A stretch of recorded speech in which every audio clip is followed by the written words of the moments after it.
За хүмүүс бид нэр өдөрт 8 цагийг интернет орчинд өнгөрүүлдэг. Ямар нэгэн дэлгэцийн өмнө сууж өнгөрүүлдэг. Ихэнхийн гар утас смартфоноор бид нар дамжуулж ямар нэгэн контент, дижитал юмд хүлээн авдаг. За тэгвэл энэ дижитал контент ер нь энэ 8 цагийг дэлгэцийн өмнө өнгөрүүлж байгаа.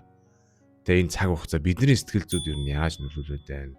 Бидний сэтгэл зүй эрүүл мэндэд ер нь ямар нөлөөтэй хор уршигтэй гэдгийг өнөөдөр хамтдаа ярилцъя гэж бодлоо. Хай хөрөнгө оруулагч Lifelong Learner Тэмүүлэн байна. Манай мөнгөний сэтгэл зүй, хувийн санхүү ярьдаг Money Wise Master Channel тавтай морил. Let's talk about money. За хүмүүс бидний бие организмд эрүүл ус амьдраатай их хідэд ахаар таргалалт үүсдэг тийм. За тэгээд тэр нь цаашлаад өвчин болно. Тийм учраас бид нар янз бүрийн дасгал хөдөлгөөн хийдэг, йога хийдэг, фитнес хийдэг, жимд явдаг, тийм ямар нэгэн спортоор хичээлдэг. За цаашлаад ямар нэгэн дайет хийдэг, тийм хоолны дэглэм барьдаг, хоолоо хасна, хоолоо зохицуулна. За яг үүнтэй адил бидний сэтгцийн эрүүл мэнд хэрэггүй, эрүүл бос юмар дүүрээд ирэхээр таргалж эхэлдэг. За тэр нь цаашлаад өвчин болоод бид нэр сэтгэл мэдрэлийн өвчнөд автцдаг. Сэтгцийн эрүүл мэнд гэдэг зүйл бол бие махбодын эрүүл мэнд, за харилцааны эрүүл мэнд, цаашид санхүүгийн эрүүл мэндтэй адилхан бас анхаарах ёстой чухал зүйлүүдийн нэг юм аа. За одоогийн бидний амьдарч байгаа нийгэмд маш их стресстэй, маш их дарамттай, маш сэтгэл мэдрэлийн эмхтэй болж байгаа бид нар. За жишээ нь burnout ч юм уу, альскул депресс, сэтгэл унал, за цаашлаад амиа хорлох явдал эрс ихсэж байгаа одоогийн нийгэмд. Тэгээд энэ удаагийн видеогоор та бүхэнтэйгээ би digital diet буюу за миний орчуулад байгаагаар цахим орчны дэглэм гэдэг юмны тухай ярив. Digital diet гэж юу нь юу хэрэгтэй? Тэр юм хийх хэрэгтэй мүү, хэрэггүй мүү, ямар нөлөө гарах юм гэдгийг та бүхэндээ ярилцъя гэж байна. За одоогийн нийгэмд байгаа бидний асуудал болоод байгаа энэ сэтгэл мэдрэлийн эмгэг, тэгээд depression, burnout, ер нь сэтгэлээр унах эмгэг гэдэг юм маш олон зүйлс болж байгаа. За тэрний нэг нь ерөөсөө digital content consumption буюу энэ цахим орчны хэрэглээ гэж би орчуулад байгаа. За datareportal.com гэдэг вебсайтны 25 оны 2025 оны 3 сарын тийм судалгаа гэдэг юм билээ. За энэ судалгаагаар Монголд 2.9 сая интернет хэрэглэгч байна. За 4.9 сая mobile connection. За 4.9 сая тийм mobile device байна гэсэн үг, тий? Гар утас байна гэсэн үг, тий? Ер нь энэс ингээ харахад манай Монгол улсын хувьд бол интернет хэрэглээ, digital consumption буюу digital content consumption буюу цахим орчны хэрэглээ ер нь бол дэлхийн нийтдээ ингээ тэнцээд ирсэн. Тэрнээс баг илүү даваад гарцсан хэрэглээтэй ус үндэстэй юм байна гэдгийг харж болохоор байна.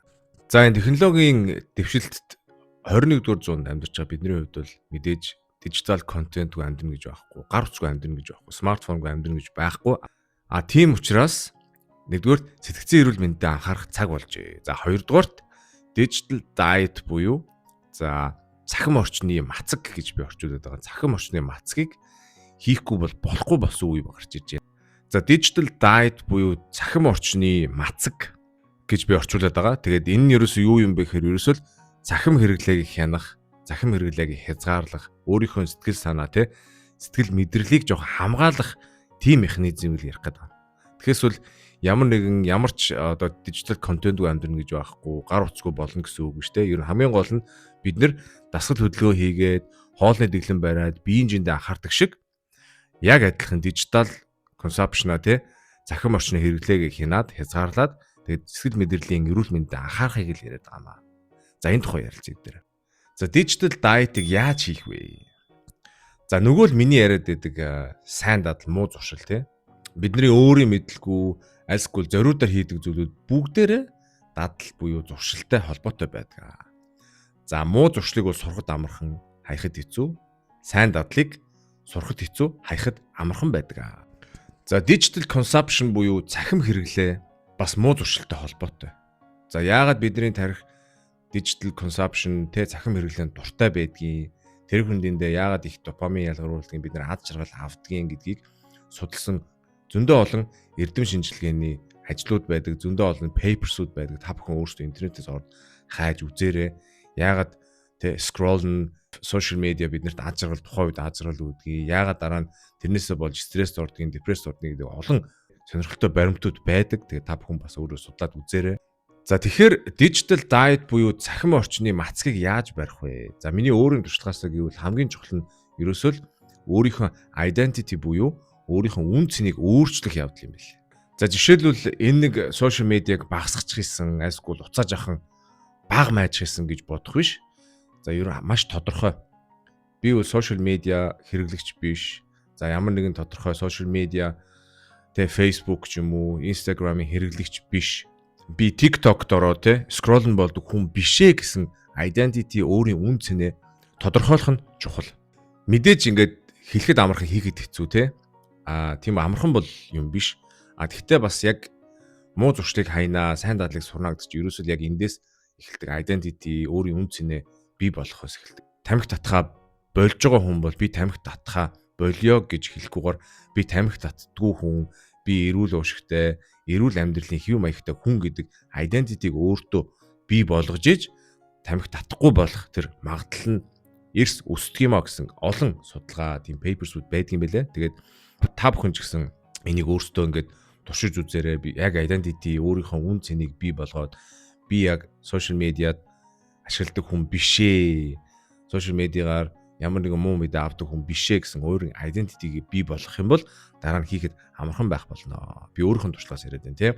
Identity-гаа өөрчлөө те үн цэнэ бий болгох юм бол дараа нь яг юу хийх вэ? Яаж эхлэх вэ гэвэл би өөр дөрөө ажилдаг, би өөрийнхөө те хэрэгэлдэг аргуудынхаа талаас та бүхэндээ зах зохиос нь танилцуулъя. За бид хоолны дэглэм барихдаа янз янзын арга ашигладаг. Хоолоо хасдаг, хоолны төрлүүдээ өөрчилдөг. За нэг төрлийн систем тэнд яваад байна тийм. Тэрнтэй яг адилхан digital diet хийхин тулд бас адилхан систем эхлэх хэрэгтэй. Системтэй эхлэх хэрэгтэй. За юуны төрөнд өөрийгөө анзаарах. Би яг хэдэн цагийг смартфон дээр өнгөрүүлээд байна, хэдэн цагийг сошиал медиа өнгөрүүлээд байна, хэдэн цагийг зурагт үзэж байна те, хэдэн цагийг стриминг Netflix үзээд байна, хэдэн цагийг олон ангит кино үзэж өнгөрүүлээд байна. За смартфонтой бол амархан те, смартфоныхоо өөрийнхөө функцээр бол трекинг болчихно. Хэдэн цагийг ямар апт өнгөрүүлсэн, хэдэн цагийг сошиал медиа өнгөрүүлсэн, хэдэн цагийг скролл болсон байна гэдэг трекинг болж болдог. За хэрвээ та ТV үздэг бол те, зурагт үздэг бол бас те яг анзаараарай өөрсгөө. Зургатаасаагаад хэдэн цагийг софон дээр бодон дээрээ суугаад кино үзсэн байна. Ямар нэг нэвтрүүлэг үзсэн байна. Тэгээ хэдэн цагийг ер нь өдөрт ТV-г өнгөрүүлж байгаа гэдгийг бүгдээр ингэ анзаарах хэрэгтэй. За тэрийг анзаарчингуудаа дараа нь хоёрдугаар одоо хийх ёстой акшн юу гэхээр ерөөсө тэднийг төрөлжүүлэх хэрэгтэй. Бүгдийг ангилах хэрэгтэй. За сошиал медиагаар хэдэн цаг өнгөрөөж байна. Netflix дээр хэдэн цаг өнгөрөөсөн байна. Зургатан дээр хэдэн цаг өнгөрөөсөн байна. Тэ Facebook дээр ороод скролл нь бол хэдэн цаг өнгөрөөсөн байна. Тэрэн дотор ороод юу үзэж байна. Тэ ямар контент би үзээд байна, ямар контентыг хэрэглээд байна гэдгийг бас ангилах хэрэгтэй. За 3 дугаарт нь тэ цахим орчныхоо source одоо тэр их сурвалжийг ингээд тогтоогоод дараа ангилсныхаа дараа ямар акшн хийх вэ гэхээр надад ямар мэдрэмж төрүүлж байгаагаа маш сайн анзаарах хэрэгтэй. Жишээлбэл сошиал медиа үзээд надад ямар сэтгэл төрж байна. За өдөржин янз бүрийн тэ олон ангит кино үзээд ямар нэгэн дайн байлдаантай алаантай кино үзээд надад ямар сэтгэл төрж байна гэдгийг сайн анзаарах хэрэгтэй. За өдөржин тоглоом тоглолоо гэхэд тэр тоглоом маань надад ямар сэтгэл төрүүлж байна, надад юу авчирсан байна, миний сэтгэл санаа ямар байна гэдгийг бас анзаарах хэрэгтэй. За өдөржин ямар нэгэн мэдээллийн те сайтаар ороод мэдээ уншлах надад ямар сэтгэл төрүүлж байгаа гэдэг бүгдийг сайн анзаарах хэрэгтэй. Тэр бол бүгдээрээ биний сэтгэл зүй те сэтгэл мэдрэлд ямар нэгэн хэмжээг нөлөөлж идэг. За бидний зах замбраагүй энэ цахим орчны хэрэглээ ер нь дадал зуршилтай холбоотой байна гэдэг тогтооцсон тий. За тэгээд ер нь бидний хийж байгаа өдөр тутамдаа хийж байгаа юмнууд ер нь бүгдээр дадал зуршилтай холбоотой байдаг. Тэгээд ер нь муу зуршлыг харихын тулд юу хэрэгтэй гэхээр identity өөрийн үн цэнэ тодорхойлох юм байна гэдгийг бид бүгдээрээ мэдж авсан. Тэгээд муу зуршлаа харихын тулд тийм амархан биш байдаг. Тэгээд яагаад тэгэхээр нэг гол санаа нь юу гэхээр хүн өдөрт 4 цаг сошиал медиа ухдаг байлаа гэж бодоод за маргааш хэлэхэд ямар ч гэсэн сошиал медиа ухахгүй гэж бодоод хамгийн гол нь сошиал медиа ухдаг байсан 4 цагийн хоорондоо юу хийх вэ гэдгээ тодорхойлох хэрэгтэй. За жишээлбэл тэ ажлаасаа тарж ирээд 2 цаг одоо жишээлбэл зургт үздэг байлаа гэж бодоход зургтаа унтраагаад тэр хоорондоо юу хийх вэ гэдгээ маш сайн тодорхойлох хэрэгтэй. Тэгэхгүй оронд нь хийх юм олоогүй шууд маргаашнаас эхлээд зургтаа унтраагаад альсгүй уцаа ингээд тавиад альсгүй тамхиа болиё гэдгийх юм бол бүтэхгүй хизээч болохгүй. Тийм болохоор яах хэрэгтэй гэхээр сошиал медиа үздэг байсан, зургт үздэг байсан те альсгүй тамхи татдаг байсан тэр 2 цаг 10 минут 4 цагийнхаа хооронд юу хийх вэ гэдгээ пландах хэрэгтэй.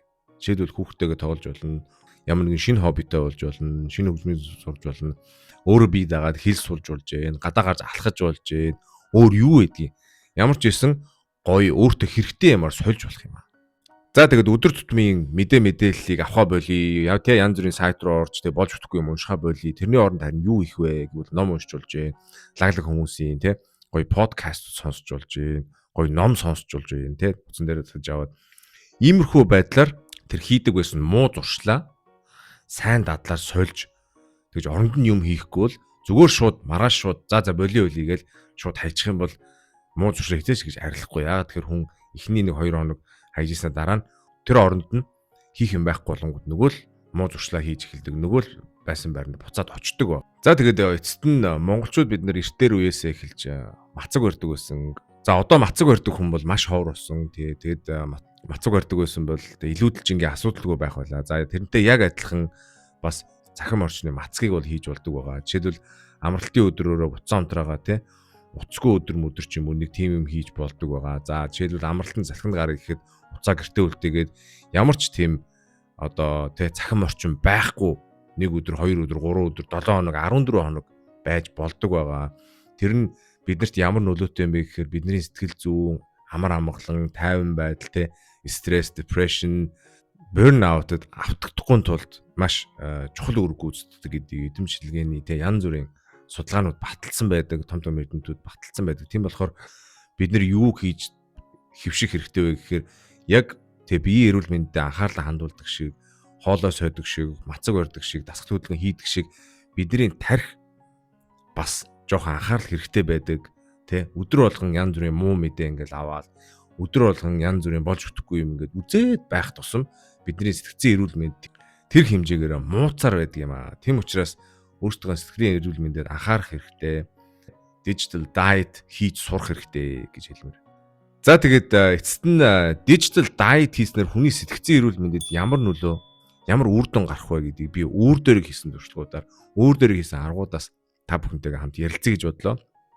За манай гэр бол 10 жил за 10 жил болж байна. Ямар ч зурагт байхгүй. За бид нар бол зурагт үздэг байгаа. За зурагтаар бол үзэх юм нэг ч хэрэгч байдаггүй. Дандаа trash talk, янз бүрийн болж үтэхгүй, хэрэг төвөг, алаа хядаантай. Ерөөсөө хүний амьдралд ямар ч хэрэггүй, сэтгцэн эрүүл мэндэд ямар ч хэрэггүй нэвтрүүлэг тэ контентууд гардаг учраас зурагт гэдэг юмыг 10 жилийн өмнөөс гэрээсээ гаргаж хайсан байгаа. За тэр нь ямар үр дүнтэй гэхээр мэдээж сэтгцэн амар амгалан байдал, гэр бүлийн аримт харилцааг хөгжүүлнэ. За тэрнээс гадна 2 жил болоод шинэ зурагт авахгүй мэдээж хитвчэнд хэрэгтэй тий. Тэгэл зурагтын сервант, тэгэл янз бүрийн сабвуфер, янз бүрийн диффузер аагүй стресс болохгүй. Тийм амар байгаа. За хоёрдугаарт нь сошиал медиа гэдэг зүйлийг би ерөөсөө ашигладаггүй байсан. Жил гарны өмнөөс одоо энэ YouTube гэдэг контентыг хийж эхэлсэн хойш яалтчгүй одоо энэ контентаа хүмүүс хүрэхийн тулд Facebook-ыг нээсэн. Тэгээд Instagram-ыг нээсэн. Гэхдээ сошиал медиа гэдэг зүйлийг ашиглахгүй болоод ирэхээр хүнд ямар өөрчлөлт гардаг юм бэ гэхээр сэтгэлийн амар амгалан тайван байдал. За сошиал медиагаар юу явдаг гэхээр ерөөсөө л нэг нэгэнд атаархсан, айскул нэг нэгэндээ гайхуулсан, сайн явж байгаа. Зүгээр л өнгөцгөн тийм юмнууд гаргадаг. Тэгээд тэрийг үзэхэр хүн яадаг гэхээр атаархал төрн, айскул би энэ хүнээс дутуу яваад байгаа юм шиг, айскул би ер нь амьдралдаа юу ч хийж бүтээгээгүй юм шиг гэсэн өөрийн тийм өөрийгөө дутуу үнэлэлт бий болдог. Тэгээд тэр нь юу цаашлаад юу үүсдэг гэхээр хүнд стресс үүсгэн, сэтгэлийн дарамтанд оруулна. Заавал тэр хүнтэй адилхан явах юм шиг тийм сэтгэл төрүүлдэг байгаа. Тийм учраас сошиал медиа гэдэг зүйлийг ашиглахгүй босноор сэтгэлийн амар тайван байдал орно. Тэгвэл сошиал медиагаар ажиллаа хийдэг хүн байж болно тий. Ямар нэгэн бизнес эрхэлдэг, мөнгө олдог хүн болно. Тэрийг бол буруудах аргагүй. Тэгвэл зүгээр л цагаа үрж дэмий сошиал медиад скролн болдог бол танд сэтгцэн эрүүл мэнд чинь хэрэггүй шүү. Тэрийг тэ жоохон багасгаарай, тэрийг жоохон хязгаарлаарай гэж хүсмээр байна. За 3 дугаарт нь болонгууд стриминг, Netflix, Disney Plus, Amazon TV, Amazon Prime тэ Монголын янз бүрийн IPTV-нүүд. За кино үзэх бол окей.